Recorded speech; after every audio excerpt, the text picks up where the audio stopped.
Hello, welcome to the Ultimate Fighting Chat podcast. I'm going to be discussing the Ultimate Fighter Series 29, Episode 11. This is the review of Episode 11. So we're getting there. We're almost at the end. Oh, there you go. I've got some response. Can see the light at the end of the tunnel. Well, we'll discuss at the end what we thought of the season. But in this episode, it's a fight between the Bantamweights Vincent Murdock and Brady Hiestand, and the winner will go against Ricky Cercios in the final. So we're going to find out after this one who's in the final of the Bantamweights, that is. I'm going to call it a pleasant surprise, this episode, because I thought the pranks were done. But there was a new one. Ortega went, well, it's not enough. I need to do new ones. And Tiki was involved, of course. So there was a new prank from the Ortega. That's good. It's like a combination of the two blokes, of the Ortega and Tiki crew. They call on a company called the Reptile Zoo that sells exotic pets. Ortega said that he's mates with the owner. He's told the owner all about the pranks. The idea they come up with is bringing in these massive snakes, and they were massive. I can't deny it. They were ridiculous. Really, really big ones. Only one of them massive, but yeah, I mean, it was. I mean, they're all big, right? But one of them was. It looked like it just swallowed a sheep. I mean, it was huge, wasn't it? That yellow one was. yeah, that was stupid big. Yeah, exactly. Right. Now, pranks obviously have an effect on people because pretty much everyone turned into little kids. Even the snake blokes were loving being involved. They were putting the snakes down and running and hiding behind the sofas and all that stuff. So they loved it and all. They were well up for it. One bloke said, how many members of the team do we need to get rid of? They loved it. They loved it. Everyone turns into kids. Now, a lot of the team are looking through the door with caution. They're staying away. Oh, my God, there's snakes in there. But Trajan Gore, he's just standing there eating like nothing's going on. Yeah, no reaction on his face. Some sort of wrap with loads of salad in it. Yeah, I saw it. Yeah, just standing like nothing. Like what's the issue here? I'm not joking at you. I've got a phobia about snakes. So if I open that door and not just snakes, worms and all. Yeah, I know the whole crew. Yeah, that whole crew. Snakes, slugs, snails, worms. Makes no odds to me. They're all the same. They all need avoiding. Yeah, I mean, if I open the door and that yellow thing was, sticking its tongue out at me, I would definitely leave stains in my pants. The pants were already stained, maybe so, but I'd leave fresh stains in my pants. Fresh ones on top of the other ones, yeah. Yeah, exactly, yeah. Just a big mess. Yeah, I'd have really not enjoyed that at all. I agree, right? I'd have been out of the building and I'd need proof that they're not in there before I go back in there. It's finished. Yeah, I'd actually lose my spot on the Ultimate Fighter because of it. I wouldn't be able to sit, comfortably in the sofa just in case one of the little ones just got down the back of it and then, popped its head up or something. Wouldn't be able to relax for the rest of the day. No, I'm with you. Well, that's what they do. They put these snakes in Team Volkanovski's locker room. They shut the door and they're waiting for him to turn up for practice. Ortega, Tiki, and one of the other coaches, like I said, they're like kids. They're outside with their ears pressed against the wall, all excited, waiting to hear the reaction. There is one bit that I thought was brilliant because they do turn up and they open the door and Lampros is right at the front of it. And Ortega sneaks up behind him and goes to push him into the room.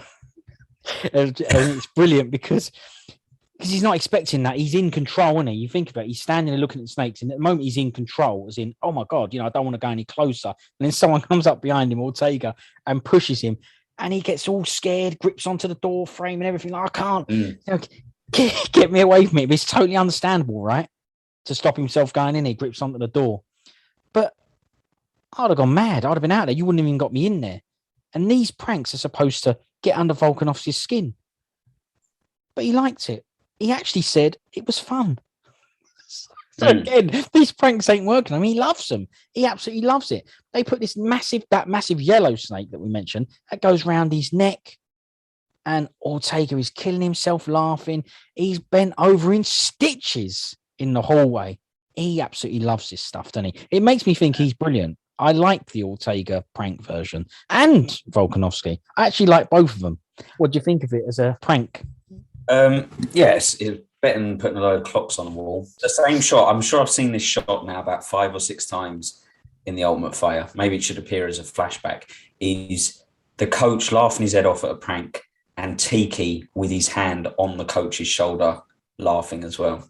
That shot, I swear that if someone says to me, what pops into your head when you think of The Ultimate Fighter? You know, I don't think of whatever the series with Brock Lesnar. I don't think of Kimbo. I think of Tiki with his hand on the coach's shoulder, creasing up. I've seen it with Rampage. I mean, I can't remember who else he's been in there with, but he's been in there all the time. It's in every season. Every time, it's just the same shot. Him with his hand on the shoulder, laughing his head off with the coach. It was definitely a better prank than other ones. Volkanovski took it brilliantly. Honestly, I found Volkanovski a bit boring as a personality, so to speak, before this show. So in that regard, this show's done its job. I like him now. I think he's wicked. I think he's a real, if you want to say it, a real down-to-earth, man's man, all that sort of stuff. You know, I think he's really good.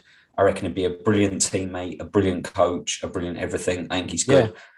And so I've gone from thinking someone who's pretty bland, whose fights I like, but the personality I thought was, I wouldn't say bland, that's a bit nasty, but you know, I've gone to go, no, you haven't seen it. You haven't seen it. He hasn't exactly. been I on had a chance to see it.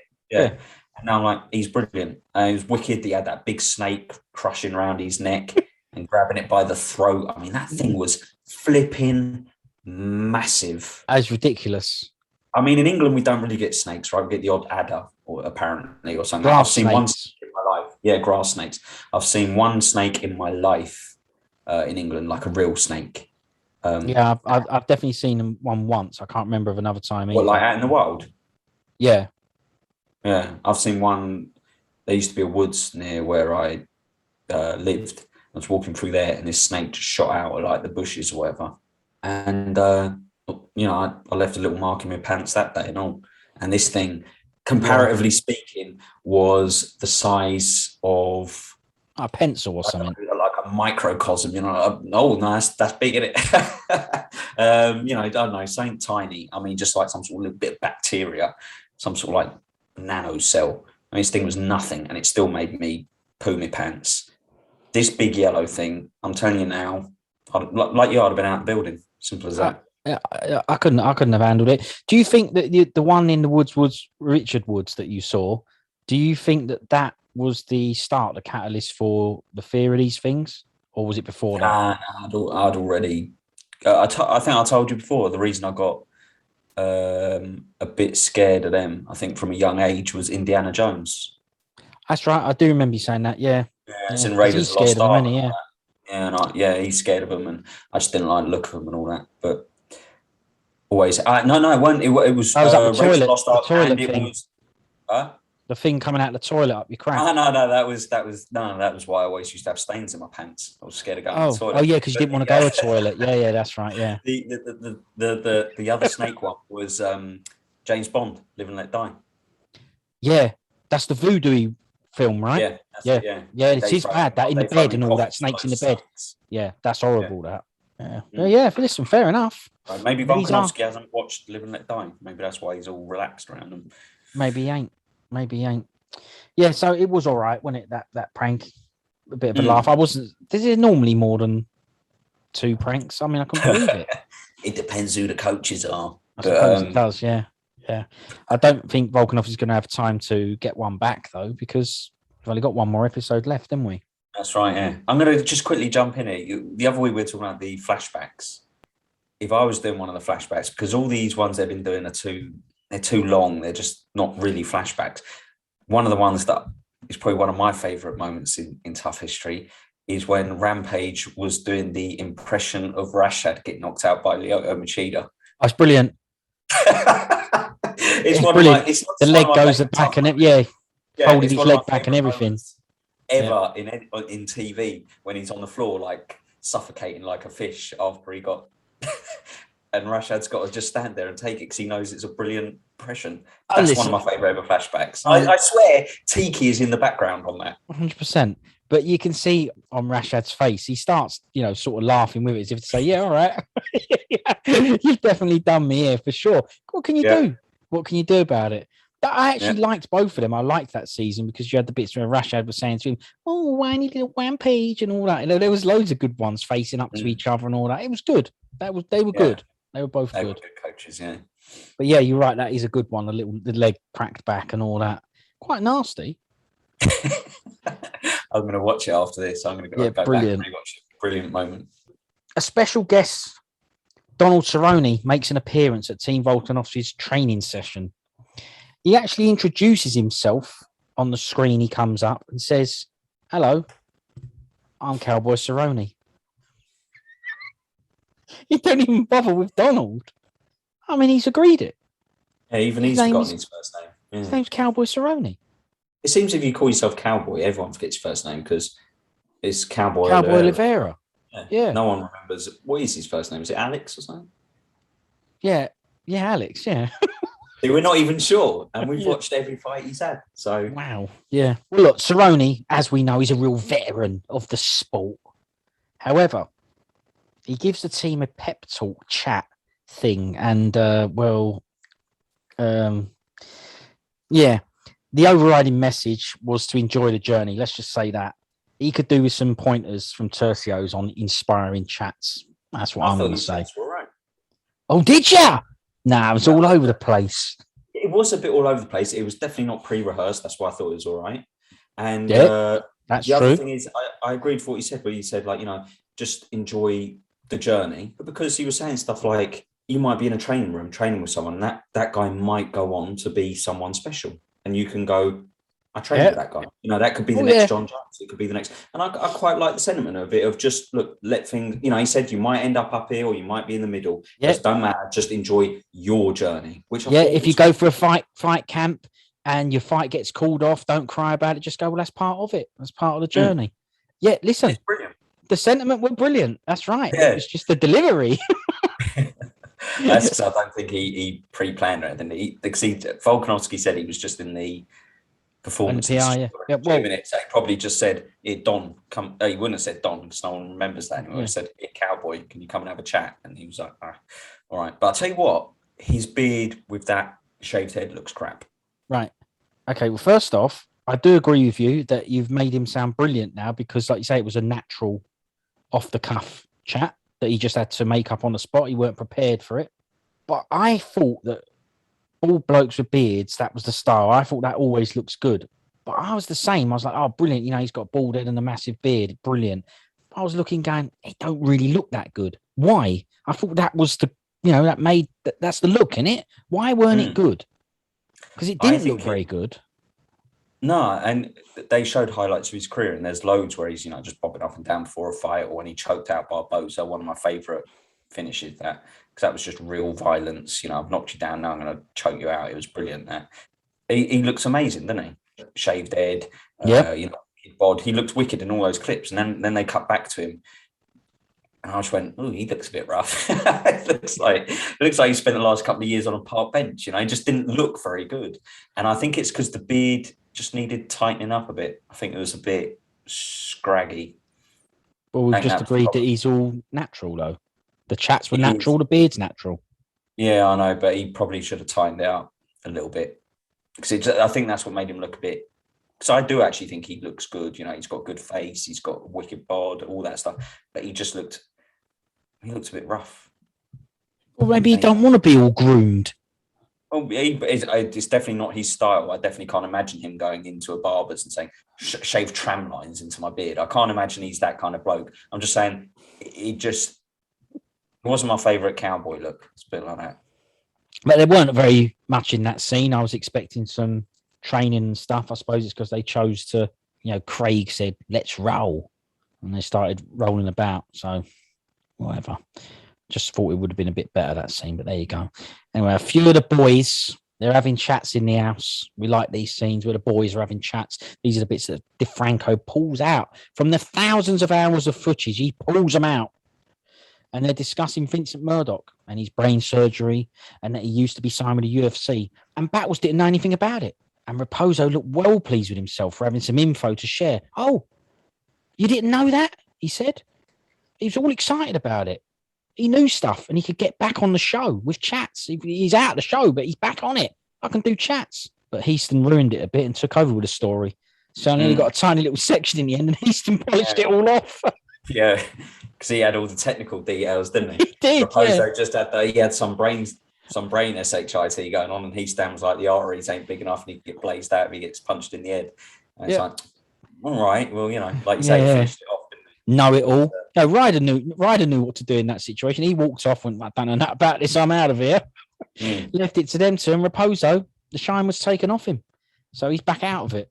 Not for the first time this season. Right, he spent the longest time out of the limelight out of anyone in TUF history, and he blazed out week 1.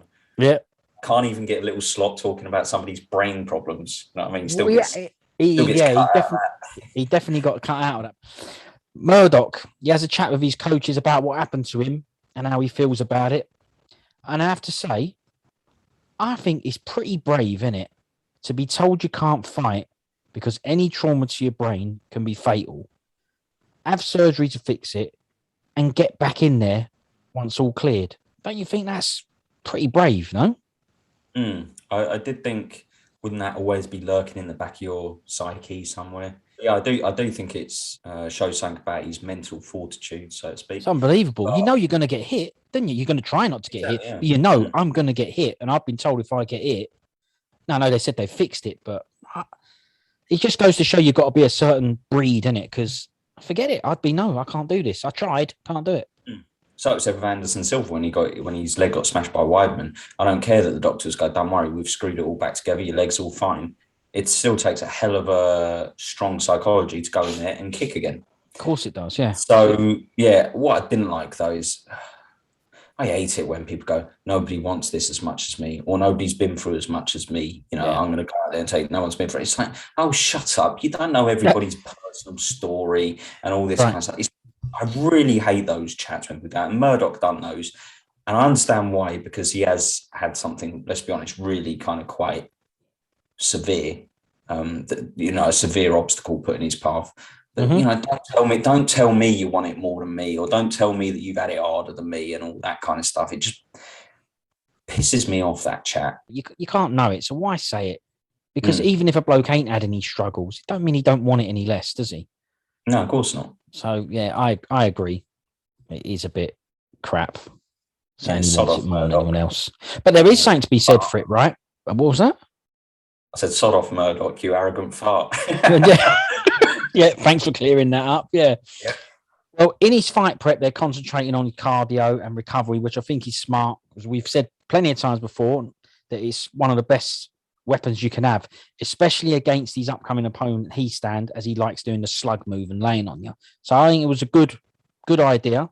We'll find out later whether it works out. He said he's got a tear in his MCL, Murdock this is, yet he's still fighting, and he's not booked an appointment with Jeffrey. Yeah, Hunsinger flashed through my brain at that point. Me too. Me too. I really liked Murdock's chat about the game plan, and to me it showed that he'd really taken note of the Hiestand fight, and he went, he's not very good at conserving his energy, so we're going to play on that and try and get him out the first round, whatever it is, which is the exact game plan that anybody with half a brain who saw Hiestand's first fight would have thought of and put together. But it was good to hear him say, that's what we're working on. Working on ground positions, back control, and not running out of gas, which were, to me, that was the perfect checklist. Yeah. So his brain is still working. Yeah. Still is functional. On to Dana's favourite part of the season, the coach's challenge. They walk into the Apex gym, and DeFranco, he's tried to make it all exciting and tense with a dark room and floodlights going everywhere. And after all that, when they get to the point, all I can see is a bit of wood with an hole in it. They call it cornhole. I've never heard of. Have you? Nah, sounds like some... Right. Well, anyway, just go on. Yeah, sounds crap. Let's put that. It's aiming and throwing beanbags in a hole. Very simple principle. Now, before I go on, I noticed that Tercios is wearing the usual TUF shorts and a jersey, but he's also wearing long black socks and pasty shoes.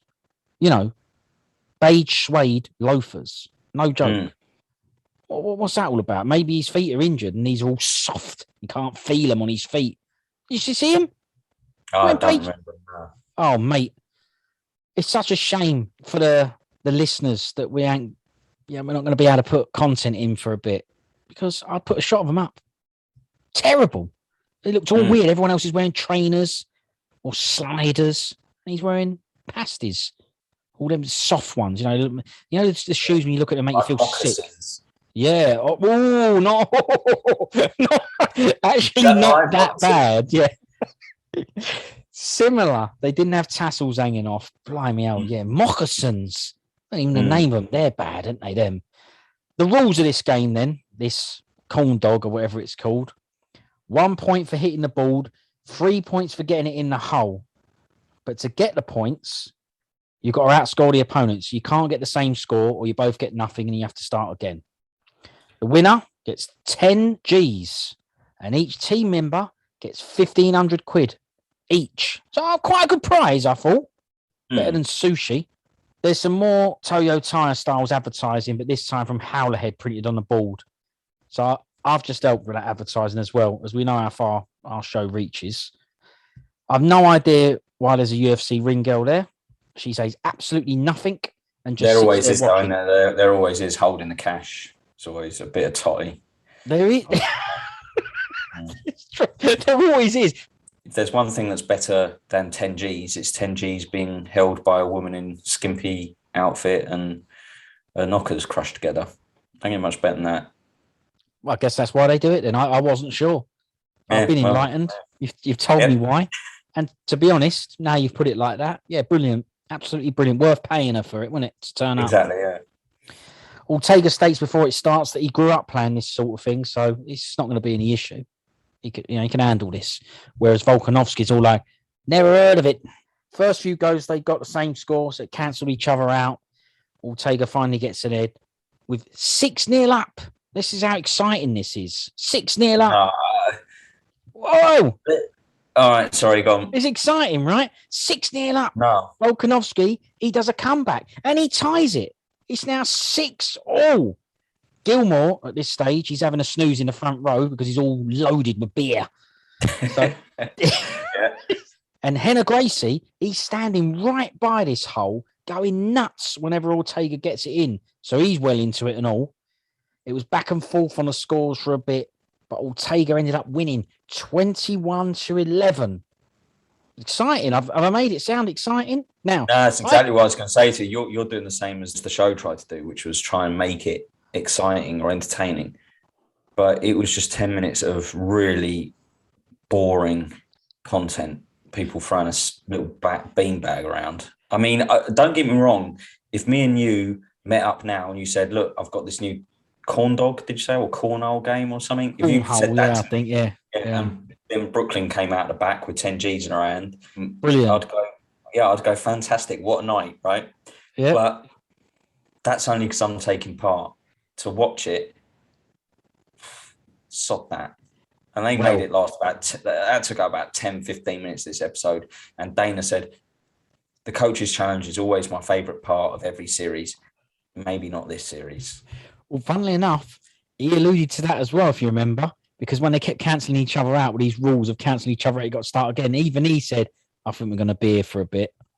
Yeah. So you might have found it boring, but I think in reality, there was a lot of hints there that it took absolutely ages because of that cancel out. Yeah, it looked like it took ages. It looked like everybody was out of breath with it by the end. It was just like, just get this SHIT. It was just Gilmore to start with, but anyway. Yeah, Gilmore knew it was bad from the start. Yeah. He's like, I left the pub for this. Yeah, for this. Luckily, I'm loaded up. I just close my eyes and I'll be gone. Well, Ortega, he asked Dana for 2 G's. It's all awkward. It all goes quiet. Can I just put you on blast here? Can I ask you for another 2 G's? And Dana's like, what? What's happening? You could tell Dana wanted to say no, but he just knew that the cameras were rolling and everything. And he thought, can I turn this down? And you could see he was like thinking about it for a while, like kind of going, what? And Ortega's like, I want extra 2 G's. And he's like, yeah, sure, I suppose. Go on then, yeah. Don't put me on the spot like that, you mug. But the reason he asked was because he split his money up, his winnings between all of the opposing fighters. So all the fighters that lost that because Volkanovski lost, he gave it to all Volkanovski's fighters. Yeah, so everybody got 1,500 quid. Basically, all the contestants got 1,500 quid. Yeah. Is it a show off thing, or is it good? Because I think it's brilliant. I liked it. Sometimes these things can be done more to benefit people's perception of yourself. Rather, it's like when people say, "I've just donated 500 quid to this charity." It's like, what you want is all the adulation of people patting you on the back. If it was about donating the money, you'd have donated the money, and then that's it. You put it out there so that everyone could go, "Aren't you a good person?" and all that. But I don't think this was a case of that, because I think that 10 G's to Ortega probably isn't that big a deal, and I think it was just a nice gesture from him. It made for a brilliant red Dana White face, so that was good. That moment. I thought it was really good, and my favourite moment was Raposo shaking his hand at the end, because he's been bad mouthing him all through the show, and now he's had to kind of shake his hand and go, "Yeah, nice one, thanks for that."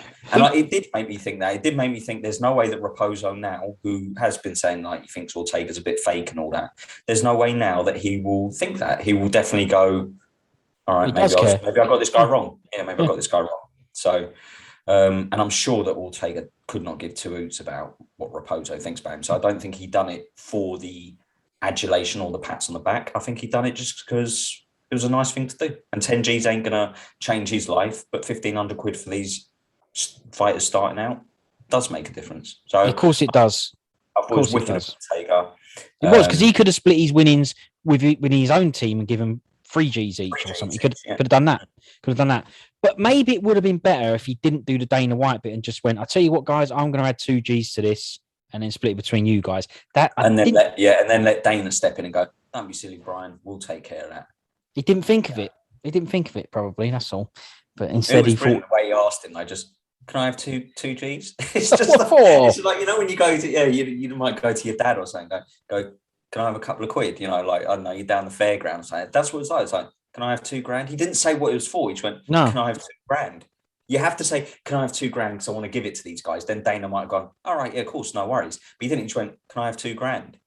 And that's why Dana was confused. He's like, "What do you mean? Can you have $2,000?" I mean, it's just, why not 3? Why not 4? What do you mean you want $2,000? So it was a good moment. It was good, yeah. I wouldn't have had a clue. You know me, I wouldn't have been able to figure it out. I'd been, "How much? Quick, tell me, how much do I need to ask Dana for extra?" Yeah. And split it equally. I wouldn't have had a clue. So I would have got done there. The next scene is a Brady Hiestand fight prep. It's all about him coming forward and being the pressure fighter. We just get the run-of-the-mill, slow motion wrestling and pads, which is why I said that fight simulator that Battles had, it was better viewing. And we also liked the Murdock one as well. These fight preps, they bring it up on the screen and go, Hiestand fight prep. Nothing much happens, really. Just crap. But now, speaking of crap, we're on to the Ultimate Fighter flashback. It's from season 20, the first one with all female fighters. And the winner would be the strawweight champ. And Carla Esparza won it. So this week, there wasn't an Ultimate Fighter flashback. There wasn't one. Just because I've said that, I don't think there was an Ultimate Fighter flashback, because there wasn't an Ultimate Fighter flashback. Ultimate Fighter summary, that's what I'll say, because that's what they did. They summarised that season. So I'm so bored as well of hearing Dana White going, "This is going to be the hardest experience of your life." Flip here now. I'm not being funny. There is no way that is the hardest experience of anyone's life. We're talking about people, a lot of the time, right? People on those shows, they go, like Murdock, could have been killed with a punch to the head. You get people telling stories about, I don't know, their parents might be ill or their baby might be ill or something, all these horrible stories. There is no way that sitting in the Ultimate Fighter house for 8 weeks is the hardest thing that anyone's ever done. It just ain't. Well, maybe he means like the hardest thing in your athletic sporting career or something like that. Even still, I wouldn't say so. But whatever. Not all right. Well, look, that's 3 crap flashbacks in a row. Yeah, I should have done the Rashad Rampage Fish Lyoto Machida knockout. No whining baby Rampage. They should have done it. They should have done it. Yep. The Desert Voice said at the end of it, continuing the meteoric rise of women in the UFC. That was the line used. That was the finisher. So we know why this one was done, but it's crap. It's not a flashback. It's not what I would have picked anyway. I hated it. Yeah, I thought it was a waste of time and all. I'll tell you one thing I did notice, though. looking at the clips of that season 20, is that a lot of those women, they're still in it, done well in it. I recognised them. I knew them. That show was kind of used to populate the women's division, though, at that stage, wasn't it? So it's kind of hence not really no champ at the time. Yeah. Surprise. Yeah. So. Well, anyway, I don't want to chat about it. It's crap. Yeah. Same here. Right. Hiestand and Murdock, they both made weight. So it's onto the home calls. One of the other really exciting sections. Vincent Murdock, he has a vid call with his wife. The chats were like what most of ours would also be like. Awkward, not to say, because they ain't mates. Yet, he actually did say that she's his best friend. I've no issues with chats with my friends. They're not awkward. They're not uncomfortable silences, don't know what to say. I mean, does he chat like this with his actual best friend? Because if that's what he chats like to his best friend, God knows what his actual mates are like. Then the wedding day shot came up. Yeah. Oh yeah, I remember that. The so total pose of we are just in pure contented love.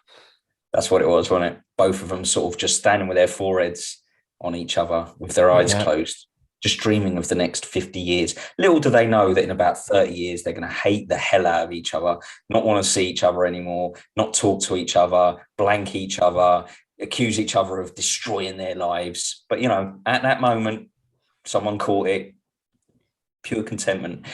I thought his chats were all right because to me, it just seemed a bit more normal. You know, it wasn't all this sort of, oh, baby girl, I miss you, baby girl. It was a little bit more just normal, what you'd expect. It was normal. Up and going, how have you been? Yeah, I've been all right. How are you? Yeah, not bad. Let me see. Baby bump, all right? Yeah, it's not bad. All right, well, I'll see you in a couple of weeks. The thing that I like best about the Murdock chat was, did you see how quick he cut her off at the end? Yeah. I think she was going to say something else. And he had already got to go, see you later. Down with the laptop lid and everything. That's that done, see you later. He kind of said, something like, you know, he did say, I love you. She said, I love you back. And then he went, see ya. And then he said something about look after the cat or something. Yeah, he did say a line at the end. I can't remember what it was, something like, yeah, take care of the cat or the bump, or I don't know what he said, but then gone. I think he said take care of the caddy, like since she got a new car or something, maybe. Is that what it was? Yeah, I wasn't sure, you see. Yeah. Yeah, or it might be a pet name for, you know, her baby bum saying, but he went, take care of the caddy. And you could see, you could even hear, she kind of went, oh, like as if to respond. And already the lid got slammed down, boosh, and he even done a swipe across the top of the laptop and took it out of the room. Dusted it off, see you later, yeah. Yeah. Well, that's his supposed best friend. Yeah. But I do agree with you that the chats weren't, fake. Sickly, there you go. So onto the Hiestand home call. He calls his mum and Bryson Hiestand. His bro asked him if he had rolled with Craig Jones. How does he know that he's on Volkanovski's team? Craig Jones is the wrestling coach, and he for Volkanovski's team. How does his brother know? Maybe, yeah, that was a good point, but maybe you don't see the whole call, and maybe he'd already specified it during. Maybe it's supposed to be a secret. You know what I mean? Maybe he smuggled in a mobile phone. He's been leaking secrets. Well, I think he needs to go. Yep. But don't worry, because maybe he does. Yeah. Yeah, just give him something away there. Anyway, next. It's made him realise how much he misses them. Like, so it's like a lot of time reflecting. Like, it's funny because I actually thought when he was doing the chat, I thought he's all right, Hiestand. He's not doing all these like things in it. And then at that exact point you're talking about, it just all took over and he started adding likes everywhere. And I was went mad with it. Even Hiestand's got it now. But I thought his chats were, again, a little, not the kind of chats I'd do, a little bit sickly, but I thought they were all right. I'll tell you what annoyed me, his mum thinking that she should be in on the fight prep. Oh, hang on. Make sure this is good. She said, don't be predictable. What do you know about fighting? Huh? She said, don't be predictable, remember? That's right, yeah. Don't be predictable. Don't get settled into doing the same thing. Let them keep them guessing. What's wrong with it? Nothing wrong with it, but it's just like, yeah, all right, mum. You know, I've been doing this a little bit longer than you have. I think I know what I'm doing. Yeah, I've got a whole team of coaches here. Exactly, yeah. I'll let Volkanovski know. Yeah. Maybe they can build it into my fight prep. Or Craig Jones. My mum says, don't be predictable, Volk. What do you reckon? That's a good idea, mate. Still, seems like a nice family. I like the chats as well. There's nothing wrong with him coming on and going, look, I just saw their faces and immediately it made him emotional. Why wouldn't it be? Right? It's good. Seems like a nice family. I like the chats as well because he said that these are the people that know him more than anyone else, and they're qual. So it's good anyway. Good, isn't it? Yes, family's good. Not everyone's got a qual family, so it's nice. They both made weight, so there's no discussion there. So we go straight on to the fight. Brady Hiestand, he's 5-1 for Team Volkanovski versus Vincent Murdock, 12-4 for Team Ortega. Well, let's start with round one. We've got 3 rounds to go through here. Less than a minute in, and Hiestand ducks under a punch and gets Murdock down. But Murdock, he don't make it easy for him. He's throwing loads of strikes from the bottom. He's wiggling around loads. But Hiestand does a good job of controlling him and landing plenty of punches and elbows until he got the finish from ground strikes, simply because Murdock, he just stopped moving. He just laid on his side and he stopped moving. That was it. There you go. That's the fight. I'm sorry. I thought I said it was 3 rounds. Oh, that's it. So that's it. Got done him. I thought that Murdock was throwing some good strikes off his back, like you say, some nice little crisp sort of strikes. He landed one really good up kick, I think, at one stage. And he was landing more damaging strikes from the bottom than Hiestand from the top to start with. But Hiestand did sort of manage to start getting the upper hand on once strikes. He got side control, it kind of changed from there, Yeah, the fight was stopped when Murdock was always wriggling, fighting back, as you say. But then there was one point where he kind of turned onto his side and Hiestand sort of just threw a lot of punches. None of them really got in. They're all blocked by the glove of Murdock, but he didn't really move or change his position for about 5 to 10 seconds. And when you do that, you kind of leave the ref in a bit of a tricky spot. I think I still would like to have seen one of those punches land before actually stopping it. But he really did. When I say didn't move, it wasn't like Hiestand was really controlling his body and he was trying to wriggle free and he couldn't. He literally turned on his side and it looked like he thought now's a good time to have a little bit of shut eye. Just have a little he's like, well, look, Gilmore keeps having naps through the show. Why can't I have one? Yeah, exactly. Yeah, it was the Gilmore defense. What transpired is after it was stopped, he said that he had an injury with the knee that he mentioned earlier, that he had a tear in and that he's had recurrent injuries in that position before. And when they showed a couple of the replays and the slow-mos, it did kind of make you go, yeah, that doesn't look natural. So sometimes people use, that keep their knee high to stop people, mounting and advancing position and passing guard and stuff. And you could kind of go, well, it was just that. But then when they showed the replays, you looked at it and went, yeah, it don't look like that. Actually, it does look like maybe his knee's giving him a bit of grief. Stayed at the right angle, didn't it? Yeah. Yeah. Stayed there, Yeah, and that's what he said. He said usually it's happened before, but he can usually flick it out and unlock it, kind of thing. He said he just couldn't. His leg was mashed. And I think that's kind of what happened. He just got into a position where he thought, I can't win this fight because my leg's humped and I've got a guy on top of me punching me. And probably while he was contemplating that scenario, he got stopped.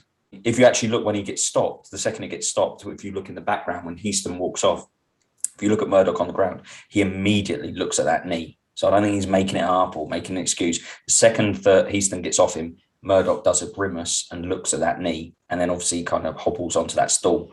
So I think that's more probably what had a bigger impact in getting him stopped than the ground and pound or anything else. I think the injury... Yeah, maybe couldn't wiggle anymore and protect himself. Beltran did say to him loads, protect yourself and all that, fight back. It was plenty of time, really. I know what you mean about nothing was really connecting, but he weren't moving at all. And he was moving before that a lot. If anything, getting the better of it. But Hiestand did a wicked job, though, because to be fair to him, he did do loads of elbows, loads of punches. He did loads of strikes there. Eventually, he would have opened up, or what would have happened. So he did a good job. Hiestand. He also when before he got the takedown, he just looked a little bit more controlled and less erratic and wild than he did against House. If you remember back to that fight, even from the first bell, Hiestand was like a whirlwind. He just came out swinging everything, limbs and limbs going everywhere. He didn't look no control. Yeah. Whereas in this fight, he did come out, his hands up, which is what Volkanovski was, really drilling into him. At one point early in the fight, you even heard Volkanovski shout out, hands up. Yeah. And it looked like he was coachable and he showed a little bit more control and patience in getting the takedown rather than just being a nutcase in there. So, some good adjustments from him. And, it was good, yeah. Now he gets to have a smash with Tercios. Maybe those adjustments came because of what his mum said to him. You know what I mean? She's brilliant. She's brilliant. Telling you, she knows him more than knows him well. Knows him more than anybody else. Yeah, she knows. She knows what to tell him. They're the doctors or something. They came to his rescue and asked him about his knee, And he definitely had the ump with it because he said something like, no, it ain't all right. I blew it out in the first minute, all frustrated. But the Brady Hiestand close-up chats afterwards, the chats where they go, yeah, I'm glad I won that fight. Those chats, they were too close up because it revealed a bogey hanging out of his right nostril. Absolutely disgusting. Yeah, well, I mean, I didn't see it. Hanging out. It's only a bogey, big deal. Only a bogey? I'll tell you what, ask him if it's only a bogey because he won't be happy about that. He might not be happy about it, but big deal. Would you? Big deal. It's just a bogey. Hanging out your nose on telly.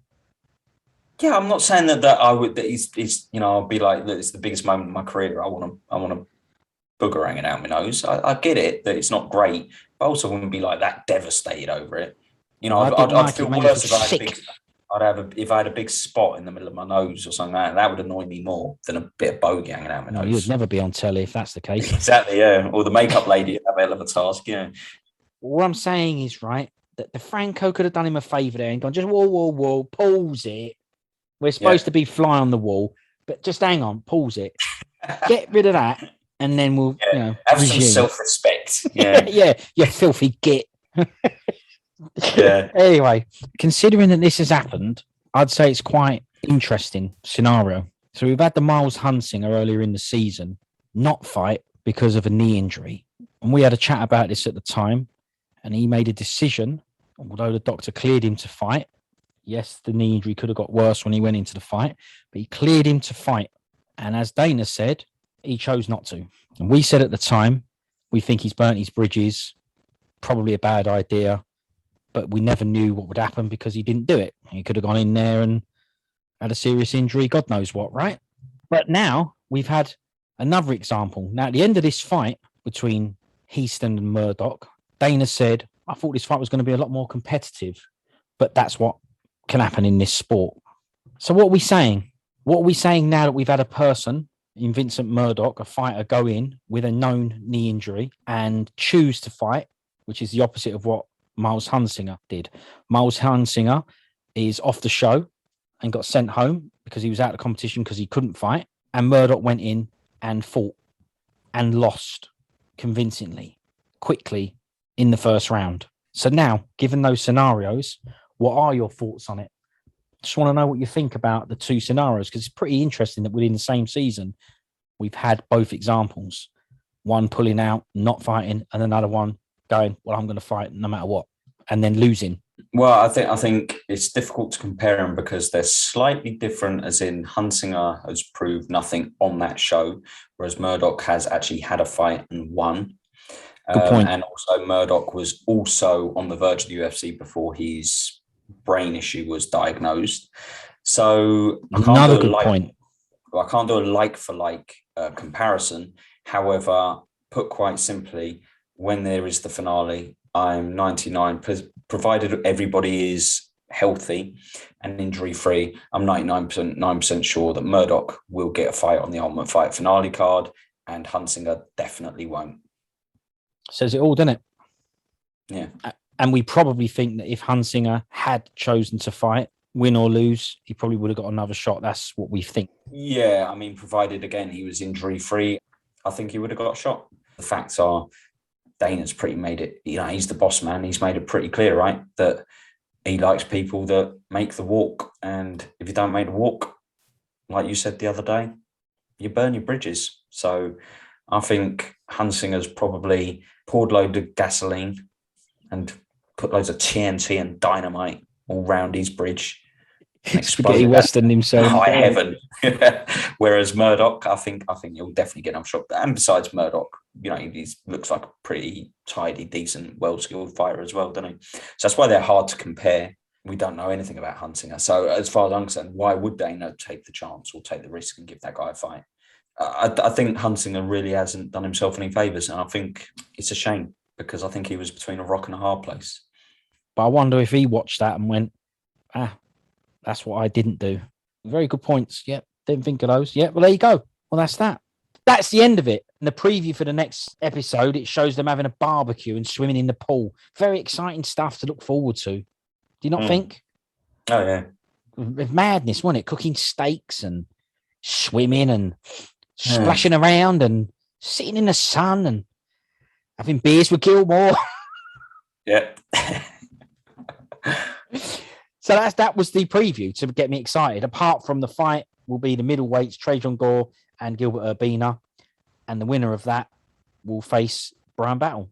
But we'll discuss that in the next episode when we review episode 12. But that's the end of the review for episode 11 of The Ultimate Fighter season 29. If you've got nothing else to add to it, then don't. But if you have, now's the time. For the audio listeners out there, he's shaking his head, which is a signal to me as, no, I've got nothing else to say. I'm done with it. I'm surprised I managed to squeeze this juice out of this. Yeah, we made it. It was good, wasn't it? Beanbag fights and snakes, bogeys. Yeah, it's all come out. Yeah, brilliant. All right, well, thanks very much, and I'll see you for the next chat that we do. Yeah, sweet. Almost there, mate. I've told you I've started to enjoy it. We'll do a preview of the finales when all the fights are announced for the finale. We'll do a preview on that. How about that? Brilliant. Absolutely brilliant. That's what we'll do. See you later. Yeah. Nice one.